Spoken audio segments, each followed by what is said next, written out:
नमस्कार, मी रेणुका भारत आढाव. मी आज 5वीच्या वर्गावर इंग्रजी विषय शिकवला.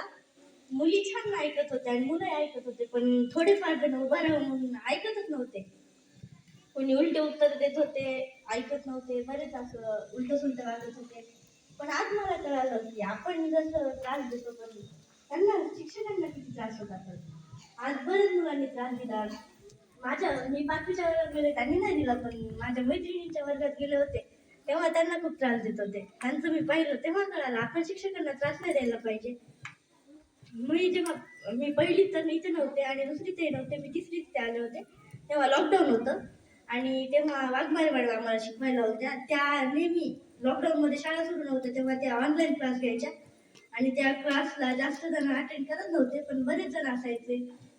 असं मी ऐकलेलं आहे की आपला पाया जर मजबूत असेल तर पुढे आपण मजबूत असतो. आमचा पाया मजबूत केला ते फक्त वाघमारे मॅडम. आणि विद्यार्थी एक असा चिखलाप्रमाणे असतो, ज्याला आकार देण्याचं काम फक्त शिक्षक आणि शिक्षकच करतात. धन्यवाद. खूप छान, व्हेरी गुड.